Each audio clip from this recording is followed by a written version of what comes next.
Welcome back, faculty, to Fall 2018.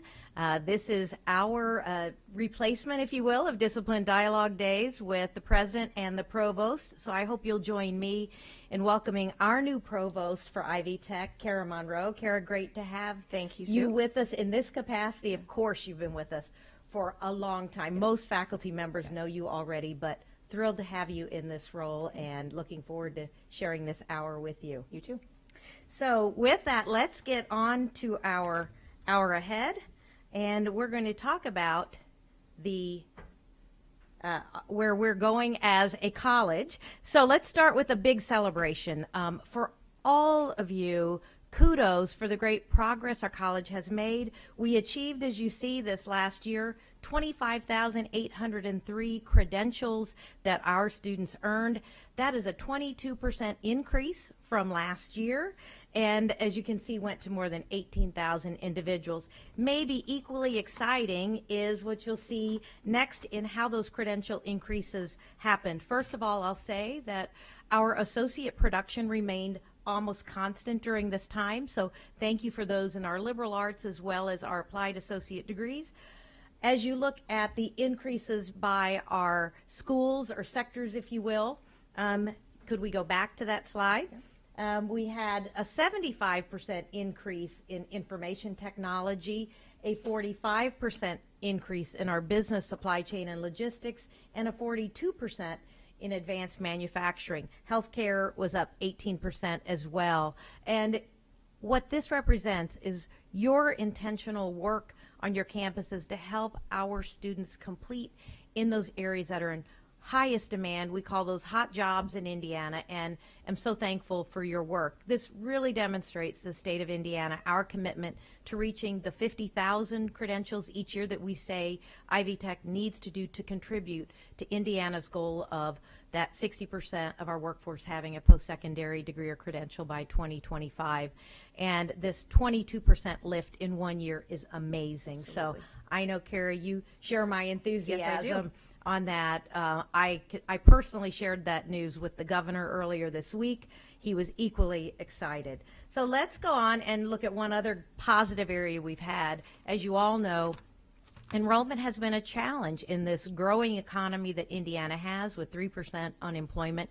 It's tough. These students don't just knock our doors down anymore as they used to, and enrollment is really a serious activity. You understand that with our restructure, we actually bifurcated student affairs last year so that we now have an enrollment services vice chancellor on our campuses working on this. And I think this summer we saw the first look at the success that we're seeing. You can see here we actually not only did we achieve the 6% increase goal, but we exceeded it by another percent with 368 students beyond that. Now, fall is not over yet. That's right. I can tell you that I'm on the Indianapolis campus, and I just walked up from downstairs where an express enrollment is going on, and there is a long list of students. I tried to cheer, but I didn't want to make those in line feel anything less. But it is an exciting time for us, and I just want to say thank you so much to all of you faculty. We know this is a team sport. Yes, we have our express enrollment centers and admission people hard at work, but we know that you also are what bring our students, particularly those continuing students, back, but all of the advising and faculty advising you do that helps those students come to us and stay with us. So thank you so much for the success of the summer, and we look forward to a great fall. With that, we're going to have an update. Before you get to hear from our new provost, we're going to bring up Dr. Marcus Kolb, who is our institutional liaison officer with HLC, to discuss our upcoming reaccreditation or affirmation of accreditation that will come in the spring of 2019. Marcus, welcome. Thank you, Dr. Elsperman. Good morning, everybody, and let me add my welcome to the new academic year and then go on to the reminder that we are now inside the academic year where this visit from the Higher Learning Commission will take place, April 15th and 16th next calendar year. This is an opportunity for us to affirm our accreditation with the Higher Learning Commission, as many of you already know, and we've begun preparations in many ways. We have campus mock visits that have been taking place now since May, 7 of them complete. 12 to go here in the next 3 months. Once we get through those, we should know from the commission which campuses they're going to want to visit next April, and that will give us a chance to circle back and do some additional mock visits for preparation. Each one of your campuses has a lead that's helping prepare there locally for the affirmation process, and that committee will reconvene here in the next couple of weeks to begin to plan out our work for the fall. And one of the tasks that we're going to ask your help in is reviewing the draft assurance argument that should be finished by the end of this month. This is the opportunity for us to tell the story of the college to the visitors, and it contains information about all elements of the work that we do here at the college. Much of it, of course, oriented around what faculty work looks like. And so we'll need each and every one of you to take a close look at it with us, think carefully about how we can improve it and what sort of evidence we ought to be attaching to make it useful. So I do want to thank all of you in advance for being part of this process. We certainly need everybody playing along to be successful. We know it's going to go very well, and that we will get the affirmation we're seeking, but we'll need everybody's help to do that. So thank you in advance for your work. Dr. Ellspermann. Thank you, Marcus. Yes, we are looking forward to the spring accreditation visits. I think you've seen that the institution is embracing this as a way to tell our story, but also learn how we can get better. And we're learning that every day as we do the mock visits and continue through this journey. We absolutely have many things that we want to and will continue to improve here, but we're very proud of the story we'll be able to share in April, and thank you for your full involvement. So you know that one of the tasks of the last year, when I was with you a year ago, I brought to you a wet cement version of our strategic plan. Well, that plan is no longer wet cement. You probably have all seen this. If you don't have a hard copy, I hope that you get one. But your input from that time a year ago, Kara, if you remember, we got a lot of feedback. As a result, we made significant changes and improvements to this strategic plan. And for that, I thank you very much. It is a living, breathing document. And so, as such, we had our first Executive Council retreat on the strategic plan, adopted in January, and now 6 months old. And so we're going to use this update to provide, as we have our things to update you on in this strategic plan format. And let me just share a couple of things, and first, before we get into the actual goals. But if you see, we came together to look at the progress. We have strategic rotation leads that are on special project, if you will, to help each of the goal teams move forward. And we recognize two of those, you know, Stacy Atkinson very well as one of your own, our CAO from Richmond, and David Sheblow from Kokomo, who were two of those 4 from the last 6 months who dedicated a quarter of their time with the permission of their leader to be a part of our strategic plan going forward. So want to recognize that with you as well. You can see some of the metrics. We started to look at the results. We already talked about the credentials, but we reached our retention, our fall to spring retention of 70%. Now we can only relax a little because that number is going to go to 80% over the next 5 years.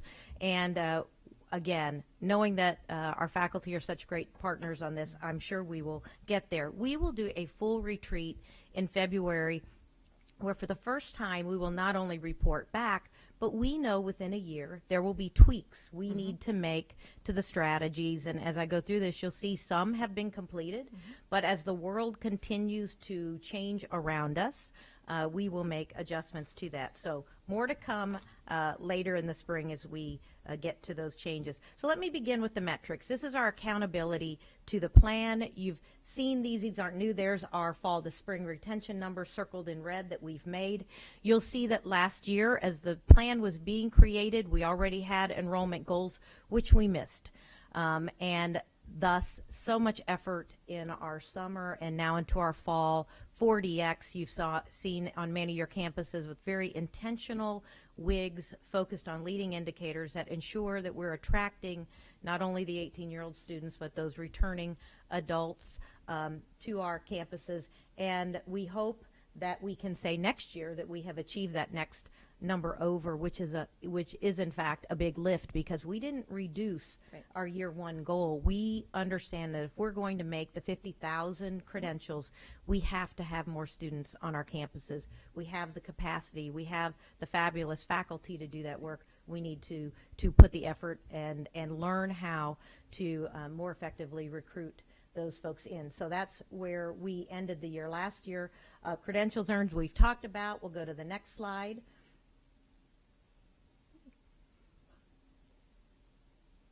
Let's go back. There are some. Can we go back? We may have a technical difficulty here. So there we go. There we go. So the metrics on not only completions, but we're holding ourselves accountable to the quadrants. Remember the 4 quadrants work, which is quadrant 1, the high demand, where we're not meeting the needs of the communities. The quadrant 2 being the limited enrollment, like nursing. Quadrant 3, where we have too many students graduating for not enough jobs out there. And quadrant 4, where we're in equilibrium. We can't yet measure these numbers, but they're underway. Now that we have the completion data, we are developing for the first time how do we do this each year and get that right. Let's go to the next slide. And we went through many slides. So we have a few to go back. The last one, as she's our technical assistant, is getting us to the slide. The last one is that we can report back on is our actual metric on dollars from the foundation. It's coming. There we go. We exceeded that goal by $1 million. This links, and I'll speak more to our capital campaign that we'll be coming into in the coming year, but we're proud of those results as well. Now we can go to goal 1, and from here, Kara and I are going to share this, but when I look at faculty, I say, faculty, this is our most important goal by far of the strategic plan.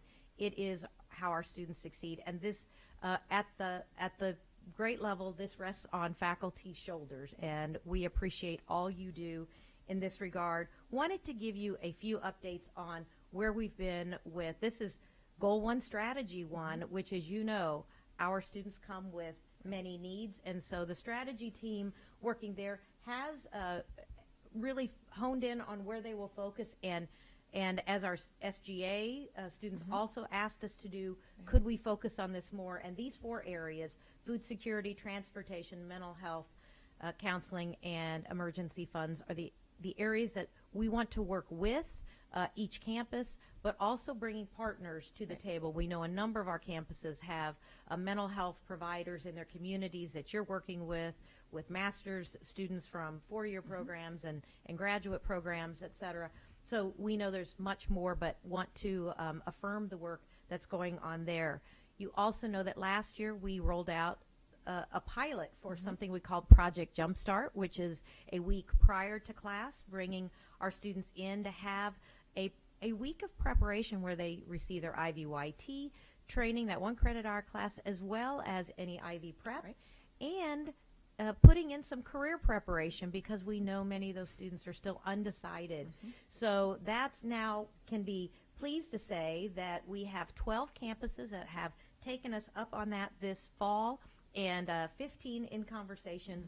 So we hope that, again, one more way to increase the retention and the completion of students coming in our door.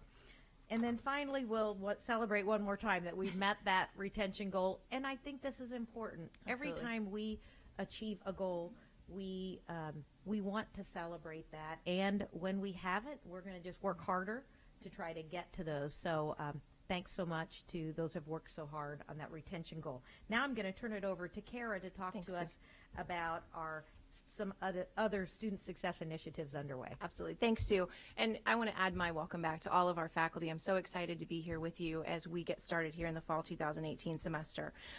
Obviously, 8-week classes remains a high focus for all of us across the college. It was announced in the spring term by President Ellspermann and Dr. Tincher that we were going to expand our 8-week class offerings with the goal over the next 3 to 5 years to become a predominantly 8-week serving institution.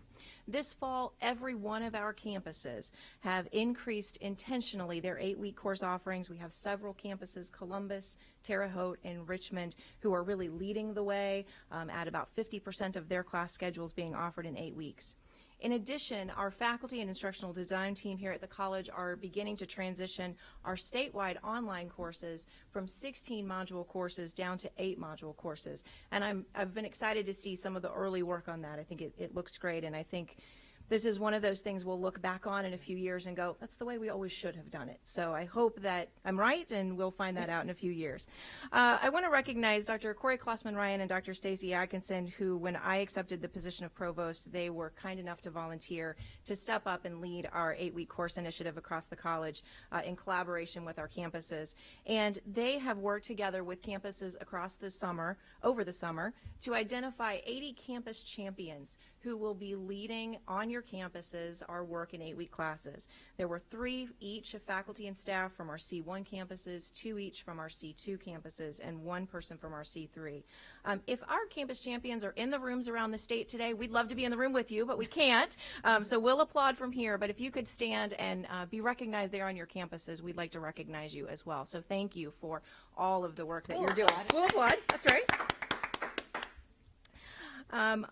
We are also going to begin funding up to $150,000 in professional development and course redesign over this year, and more information will be coming out on that very shortly. In order to share information across the college, there is now a location on my Ivy under the employee dashboard. If you look down on the right underneath the strategic plan section, you'll notice the 8-week course items. We already have out the Odessa High Impact report, which is one of the sort of summary reports that the team from Odessa worked together to compile, and Dr. Klossman-Ryan and Dr. Atkinson finished for us. We'll be posting additional information out there in the coming days, so I urge you to check that location regularly. When the team of 17 faculty and staff visited Odessa College in the spring, not only did we learn about 8-week classes, but we walked away with a really important understanding of something that undergirded 8-week classes at Odessa, which was what they called their drop rate improvement program. What Odessa College did was identify those faculty and staff members who had really high course completion rates, as well as those with some lower course completion rates.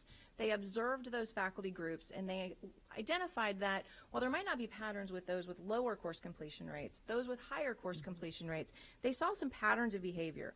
And they developed those patterns of behavior into what they called their commitments. And that middle column there are the original commitments for faculty that they developed. Odessa has since expanded that to commitments to students and staff. And Sue, I know since I've come back from Odessa, I've really taken those staff commitments to heart and noticed that I can do more. And there's always a little bit more that I can do, which is sort of the Odessa rallying cry. There's always a little more we can do. So as a part of the follow-up to today's broadcast, in the broadcast we're going to be presenting you with 3 sets of questions that we would like feedback on from each of the campuses. We'll go through the entire broadcast today, but we will show you those questions during the broadcast. And all of the feedback that you gather on your campuses statewide will be shared back, and we will be talking about that with you as we develop these plans together for implementation of these items. So our first set of questions is around the college's implementation of the commitments. And I'll just read them to you. I'll give you a second or two to jot down thoughts. If you're like me, you need a little bit of time to let them sink in. So we'd like to know from you, what are the strengths of the commitments, or what do you like? What do you find challenging in the commitments, or what concerns do you have? And what are the opportunities we have as we implement the commitments together? We'll be taking all of this feedback this fall. We plan to report out, I believe, in the October State Board of Trustees meeting and through other channels on sort of the plan for rolling this out.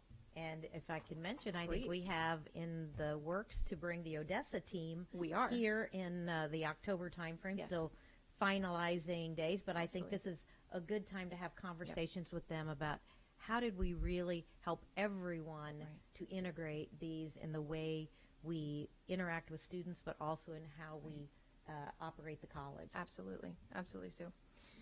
As I began my tenure as provost, one of the first meetings I had with President Elsperman, we discussed the high cost of course materials and the burden that this places on our students. Every one of you knows the story of a student who has to choose between textbooks and the class they might want to take or need to take, or textbooks and food for their family. That's not a position we want anyone to be in. So based on our own average cost of attendance data, the cost of course materials and textbooks here at Ivy Tech adds on average 30 to 50% more over the cost of tuition for our students. So as faculty, as you know, students often choose just not to buy the book, which also does harm to their chances of being successful. One strategy that we already use here at Ivy Tech is the adoption and use of OER. Through OER use last year, you collectively impacted over 20,000 students. Again, our strong success with OER has been led by you, a cross-discipline team of faculty and staff from across the state. And I want to take just a minute. This group's been meeting for about 3 years, Wow. on and off, and I want to take just a minute again to recognize all of their hard work to get us to where we are today. So That is fabulous. And I am excited to announce that we have preliminary results. I can't put the study in your hands yet, but I will very shortly, on a study of efficacy at Ivy Tech of OER. The study was conducted in partnership with David Wiley, who's a leading authority on OER in the U.S. And there are two statistics that I really want to call out from that report.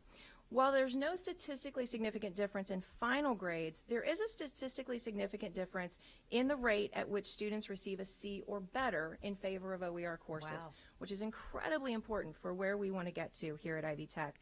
And as we think about implementing the drop rate improvement program and the commitments, we want to see students completing a course. Even if they might not do as well as we want to see them staying in. And students in OER classes drop at a slightly lower rate than those in non-OER classes. So it's a piece of information that we have to consider as we consider those strategies. This efficacy data at Ivy Tech was also found to be very consistent and on par with that data nationally. We know, though, that OER will never meet all of our needs at Ivy Tech. We need other resources from textbook publishers and other sources. So we have begun work based on input from you, our faculty, on an initiative called Cengage Unlimited to implement across the college. We hope that we'll be able to do that by spring. We'll be sharing a lot of information about it here in the fall so that we could launch that partnership in spring. We will continue to work with our publishers and our other providers to identify all of the materials that you, our faculty, identify as necessary for student success, but to do that at the lowest possible cost for our students. Which brings us to the next set of questions that we'd like your feedback on. We have a long history here at Ivy Tech on programs such as the 5 ISBN lists, our implementation of Include Ed, and OER, and many other things, where the college has tried to reduce costs for students and make sure that students have access to the course material in the first place. We think it's time, though, to develop a comprehensive strategy around this, one that we've all bought into and that we've developed together. Well, and which will be even more important with 8-week courses, as that first week is straight ahead. Correct. So these 5 questions are going to form the foundation for continuing to develop the strategy. Again, I'll read them to you. What projects, initiatives, and pilots are you currently doing on the student programs that minimize the impact of course materials? Course material costs on students. How might we ensure all students have access to course materials on day 1 of class? What else could we do to help reduce the cost of course materials? What are the challenges of using resources like OER, Cengage Unlimited, Include Ed, or other course material models? And how might we overcome these challenges? So again, later today or over the next couple of weeks, you'll be asked for feedback on these, and we really want your input as we develop this strategy together. Well, Kara, thank you for your approach on this, to listen, because we want to figure out the ways to make this a win for our students and a win for faculty, and yet the leaning in that we must do this. We must find a way for our students to be successful. So let me now move on to our goal 2, which is... You want me to repeat the questions? Okay. We understand that the audio dropped out for just a second. Well, there you go. We're going to repeat those questions for you. What projects, initiatives, or pilots do you have on your campus or in your programs that help minimize the impact of course material costs for students? How might we ensure all students have access to course materials on day 1 of class? What else could we do to help reduce the cost of course materials at Ivy Tech? What are the challenges of using resources like OER? My mic is dead. All right. So we're having major. Okay. Hang on just a second. You want me to switch? We'll just share. Yeah. Nope, it's up. It's up? Okay. As every faculty member knows, whenever you use technology in class, you always have to have a plan B and be willing to be flexible. So we'll just keep right on going. You do have these questions on your campuses, so we'll go ahead and go on for sake of time so that we don't get too far ahead. So Sue, we know we're heavy in recruitment enrollment activities. Let's talk about that. We are Express Enrollment Day, as I just shared. So as well as that, we have strategy teams working hard to figure out how do we do this even better. And let me just update a few initiatives. One is recognizing that as we are home to many 21st century scholars, by definition, those 21st century scholars' parents need a better job in order to have that middle class prosperity. So we have made a first attempt and are expanding those attempts of reaching out to not only the scholar but their parents and recruiting them as students at Ivy Tech. We've had one successful event with about 80 attendees here in Indianapolis, and other campuses are looking to do more over this year.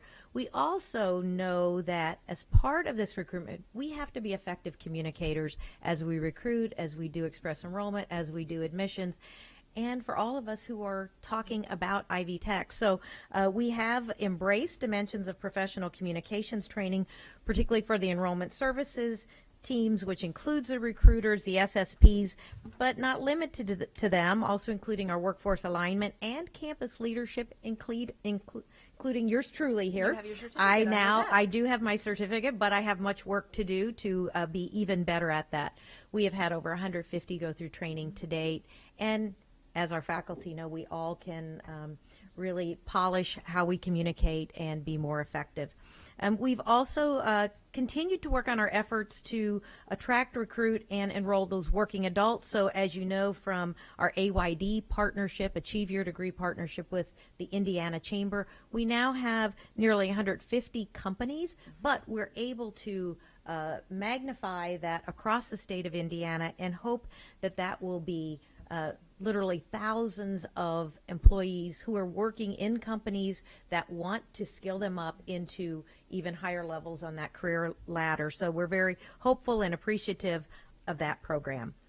Let me move now into Goal 3, which is our completion goal. We've already celebrated our 25,803 completions. Yay. Can't wait to see that continue to increase. And in order to help that, we know that things like intentional advising really help us do that. And a program that Columbus piloted several years ago called to Commit to Finish is now launching in Terre Haute, and we have several more campuses, Kokomo, Fort Wayne, and Sellersburg, who are planning that. This is that very intentional advising with some targets for the students and incentives, but all around helping that student complete. We've also, you know, with our reverse transfer, we've been very successful to have that statewide MOU on reverse transfer. We are also talking with our independent colleges of Indiana, of which we have quite a number of one-off, each of them individually, but there are many more that we think could be considered for a statewide agreement with them. So we're continuing to work there. The good news is now we have many of these transcripts in hand, and our poor team of registrars, our small team, is now figuring out how do we process all those. We will be adding some work study positions and contract employees with this kind of background to help us. We've already have a retired registrar added to our staff. So the good news is we have now in the hundreds, and we haven't opened up the IU pipeline yet. That is coming. So there will be many more students who have that opportunity for that reverse transfer associate degree en route to their four-year degree, and I thank many that have worked and continued to work on that. And now we have some really good news of a study that was just shared a week ago from our partner, Purdue. And Kara, would you share with us? Absolutely. I know faculty will love to hear the good results we've learned. Absolutely. Such a wonderful opportunity to celebrate our transfer mission here at Ivy Tech. Purdue conducted this study as the second phase of an internal study they were doing. We were unaware of it until we received the report. And they are looking at Ivy Tech specifically because, naturally, we're one of the largest sources of transfer students that come into Purdue. And I just want to read the conclusion statement to you. We find no evidence that students who transfer courses from Ivy Tech experience any consistent difficulties or disadvantages in their subsequent studies at Purdue. That is a direct result of all of the work that you, our faculty, do each and every day. There are a lot of pieces of information in this study. We have the link there. We'll encourage you to read it. We'll share a few more pieces of information about it. Our students do have a slightly lower GPA, a .06 difference, not statistically significant.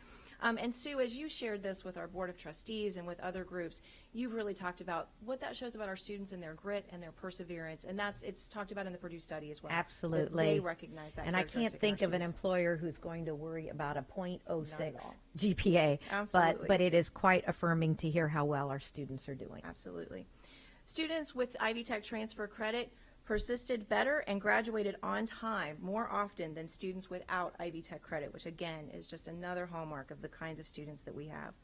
While undistributed transfer credit is generally lower from the Purdue study, we do all have a lot of work to do around making sure that as soon as students identify that transfer is their goal, that we help get them on the right course plan to make sure that they have as little undistributed credit as possible. A small point of that study was Ivy Tech students had less undistributed credit than others who come in with credit, but still too much. Absolutely. That's right. the takeaway. Any is too much.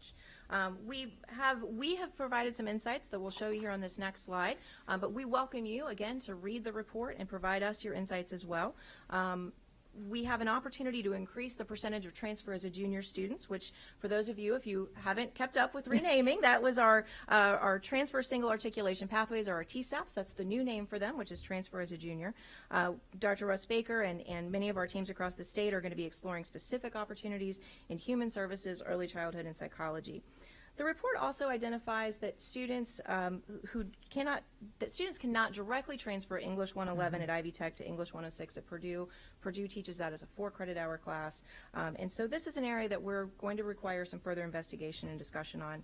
And finally, as Sue and I both mentioned, while undistributed credit is lower from Ivy Tech, there was a specific increase in the percentage of undistributed credits in 16-17. We want to make sure that doesn't continue, and that we continue to work together to reduce those undistributed credits. So we've identified a few action steps first here, but again, we'd like your input and would like to identify more of those. We want to celebrate, first of all, the excellent work that you do to help our students succeed at Purdue as a transfer institution, but all of our transfer partners. And so we're going to figure out how we can work with our partners to try to replicate this study at other institutions wherever possible. So that's one of our first steps.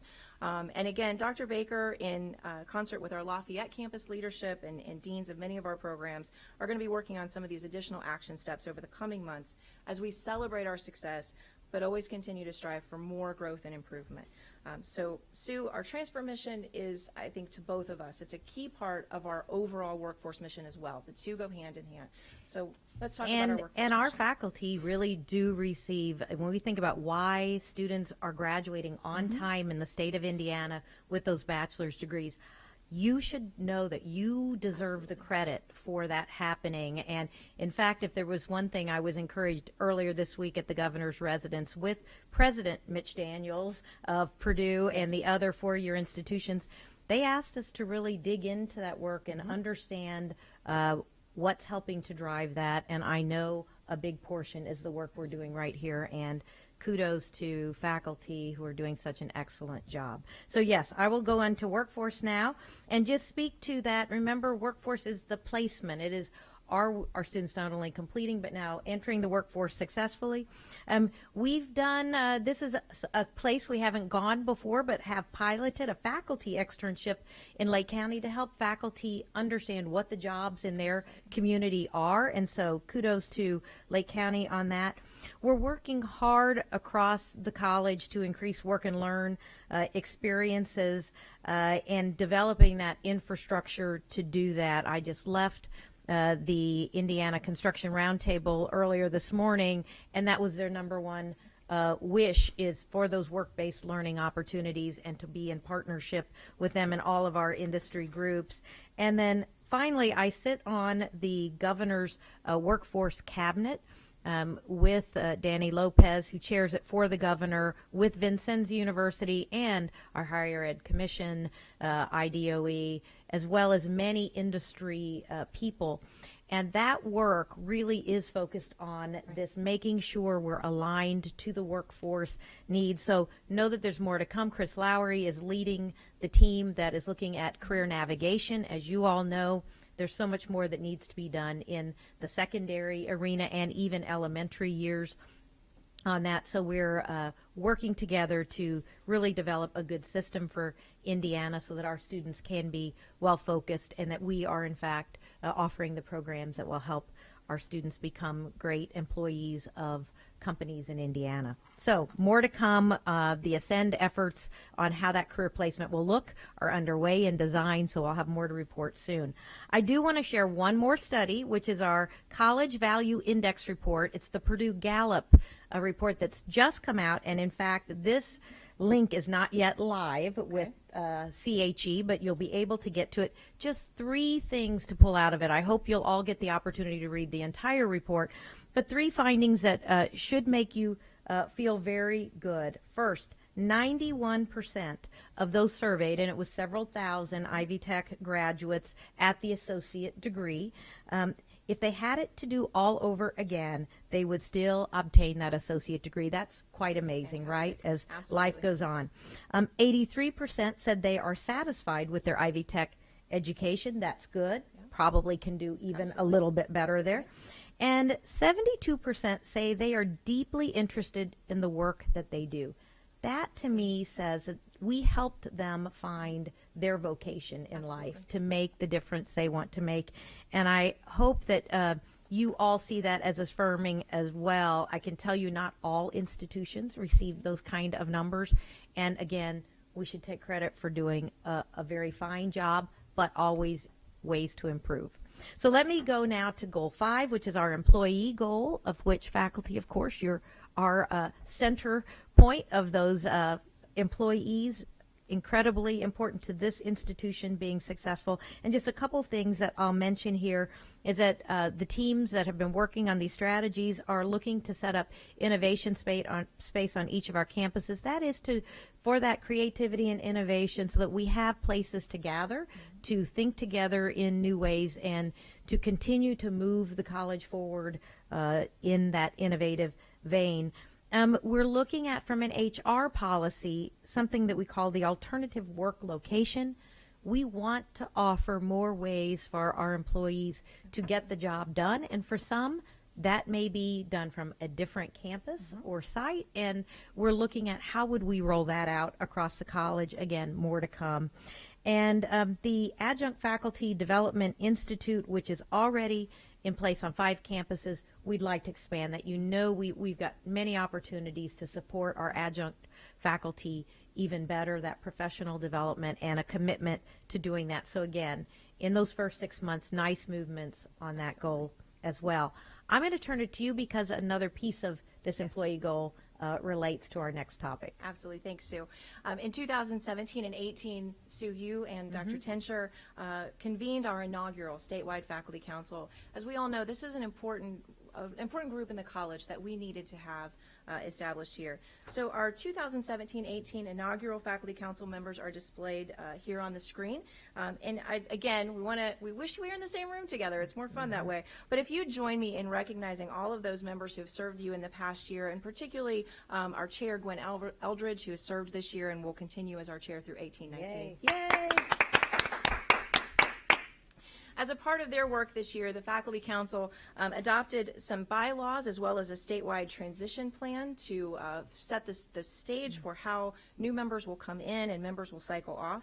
As a part of that transition plan, approximately half of the Faculty Council will cycle off the council each year. And so I want to just go over that with you quickly. Those campuses that will have a new member in the fall of even years, so this year, would be Bloomington, Evansville, Fort Wayne, Lafayette, Madison, Michigan City, Muncie, and Terre Haute. And then those campuses that will have a new member in the fall of odd-numbered years are the remaining campuses: Anderson, Batesville, Columbus, Indianapolis, Kokomo, Lake County, Marion, Richmond, Sellersburg, South Bend, Elkhart, and Valparaiso. We are also going to be adding a second adjunct faculty representative to the team starting in the fall of 2018. As the part of that work of developing their bylaws, the Faculty Council put together a mission statement, and I wanted to make sure that everyone had an opportunity to share that. We don't have it up on my Ivy yet, but I talked to the marketing team this morning, and we'll have that up for you shortly, so watch your email. We'll have information for you. But I encourage every faculty member across the college to review the bylaws, discuss them with your statewide Faculty Council representative to be aware of what their role is in advocating for you and serving as your voice here at the college. There are many achievements of that Faculty Council for this first year, but they assisted with planning our 2018 President's Award for Excellence in Instruction event, and it was held at the Indiana Historical Society with a beautiful luncheon at the War Memorial. It was a fantastic event, and I just want to recognize the hard work that they did, such a beautiful opportunity, and a very visible way of how they're contributing already to the professional development of our faculty across the college. There's going to be the first meeting for our Faculty Council for 18-19 is going to be held in September. There's going to be an orientation breakfast for our new members, followed by a full meeting in which we'll talk about, among other things, one of our next topics, which is the development of an academic freedom statement. But before that, I am very excited to talk to you a little bit about our new podcast here at the college.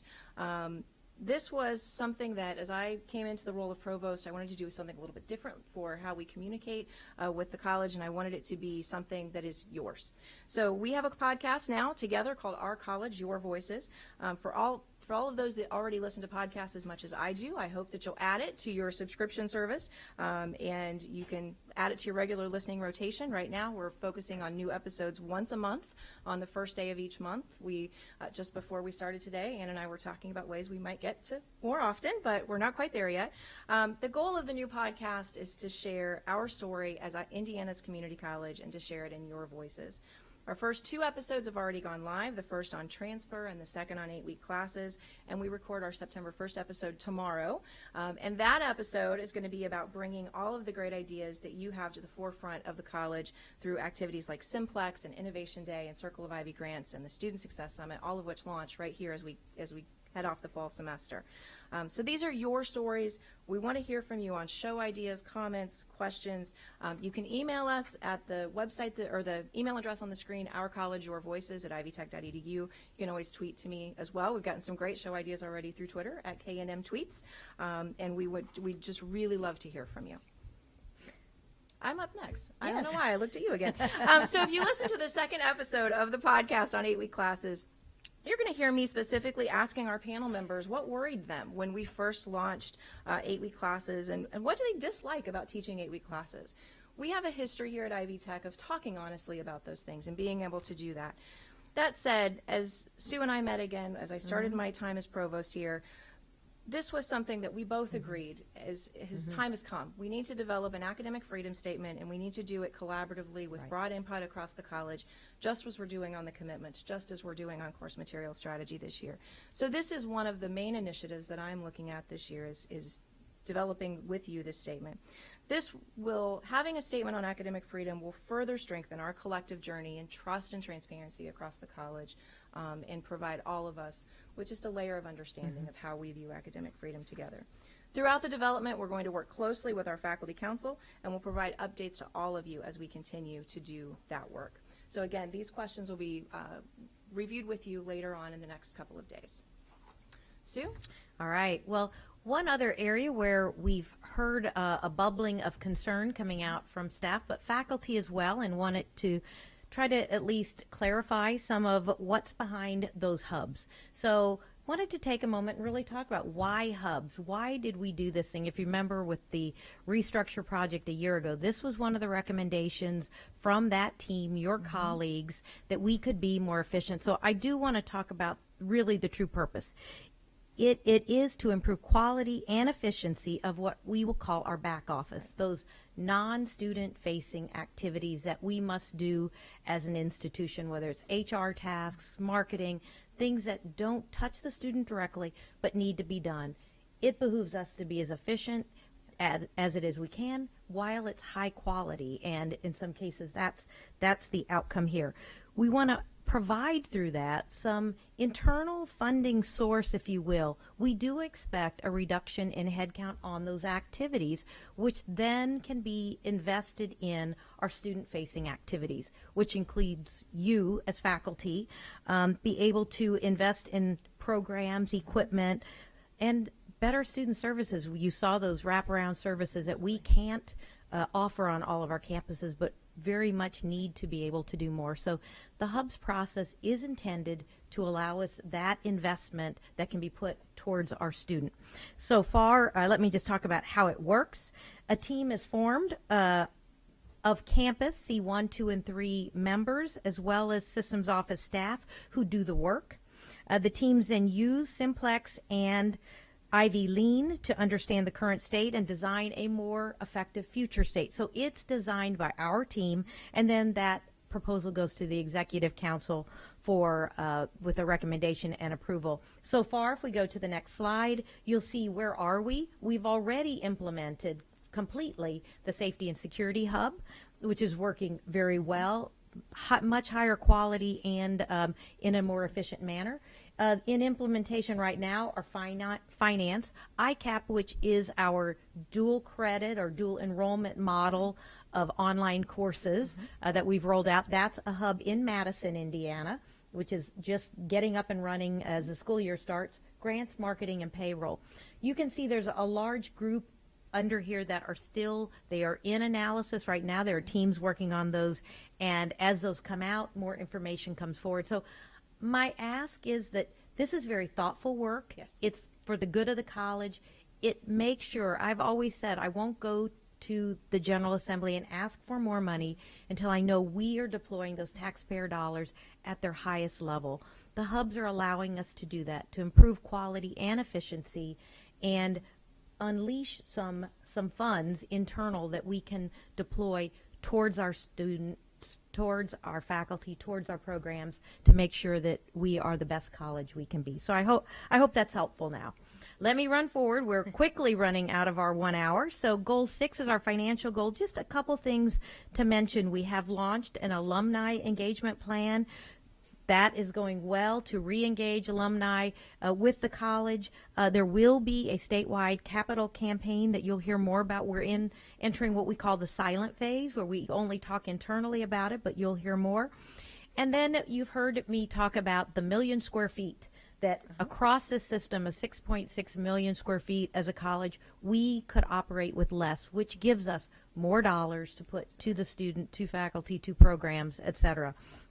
We have, the board just approved the sale of the Madison Shopping Center, and overall we're over 200,000 square foot, reduced, never at the expense of quality, but looking at pieces and properties that we don't need and can be using those dollars more effectively in the college. And finally, you probably know at your campus level, we did with the chancellors develop a updated internal budget allocation model that all are now under, so that everyone now, each campus controls their own destiny, and the budgets have been right-sized accordingly. I'll quickly go into goal 7, which is our community goal. We say putting more community in community college, but with that are some intentional efforts underway. One is, per statute last year, we had to clean up legislation to stand up campus boards. So those were affected when we went from 14 regions to 19 campuses. So we have some new campus boards being stood up. Some of those where the region, that old regional structure stayed mostly in place, just have minor tweaks, but that's well underway.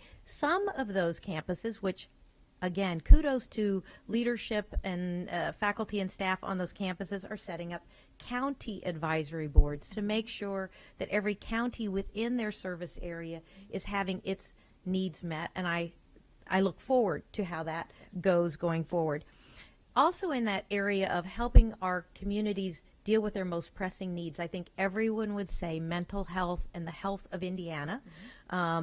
opioids, obesity, a number of health issues are critical to all of our communities. So we have been the lead host of something called State of Our Health across the state of Indiana, where the Alliance for a Healthier Indiana has come and brought community leaders to our campuses to spend a day talking about how we better approach the health of Hoosiers, and very proud that we have been the lead there.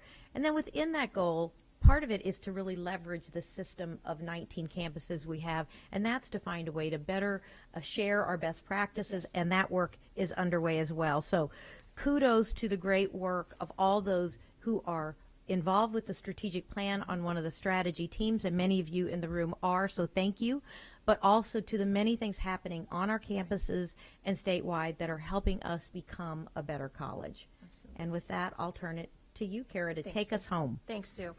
We certainly would have liked to have been with you on campus at each campus this year. It's not possible yet to clone us and put us out to each campus. So this fall, I'm going to be visiting all of our campuses on a Provost tour. Those visits start in earnest next week.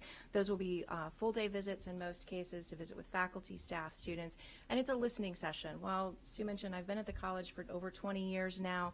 It's my job to see and hear things with new eyes and new ears, and so that's really the point of this listening tour, is for me to come out and engage with you in this new role. And then in the spring, you and I are going to go on the road again. We will. For the President and Provost so tour. I've done this 2 years already, remember. Yes. So I'm gonna be the new kid on the block for this. And to faculty out here, I commit to giving her at least half the time. Many of you know that I stole a lot of time from from Provost Steve Tincher, so I promise I will not talk as much. I will hold you to that.